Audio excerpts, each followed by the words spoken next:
Ga jerin attajirai guda 10 a arewacin Najeriya ƙasa da shekara 40 a shekarar 2025 ba su kai shekara 40 ba. A lamba na 10 muna da Alhaji Hassan Kano. Wannan bawan Allah yana da dukiya fiye da duk yanda kake tunani. Yana da shekara 28 a duniya kacal.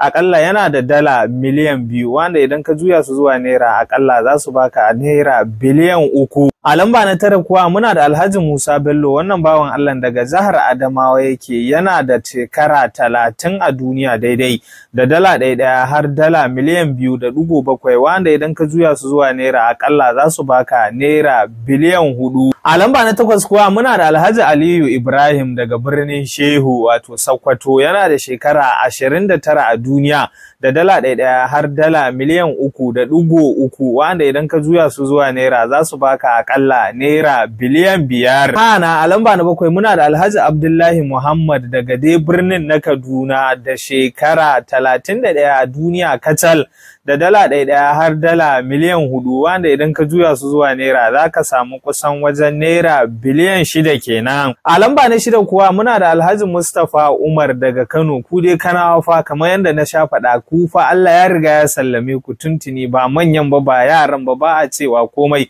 Yana da shekara 32 a duniya, da dala ɗaya har dala miliyan 5.3 wanda idan ka juya su zuwa naira za su baka akalla naira biliyan 8. A lamba na 5 muna da Alhaji Murtala Muhammad, har ila yau dai fa daga birnin na Kano. Ku dai Kanawa ba a cewa komai, da shekara 33 a duniya, yana da dala ɗaya har dala miliyan 6.7 wanda idan ka juya su zuwa naira za su baka wajen naira biliyan 10. Ana a lamba na 3 muna da Alhaji Sani Dangote, masu abu da abunsu, har ila yau dai daga birnin ta Kano, da shekara ɗaya har shekara 36 a duniya, da dala ɗaya har dala miliyan 13.3 wanda idan ka juya su zuwa naira za ka samu wajen akalla naira biliyan 1 har naira biliyan 20. A lamba na 2 kuwa muna da Alhaji Kabiru Ciroman Haske daga dai Adamawa. Shi ma fa fitaccen ɗan kasuwa ne, haka zalika attajiri sosai. Yana da shekaru ɗaya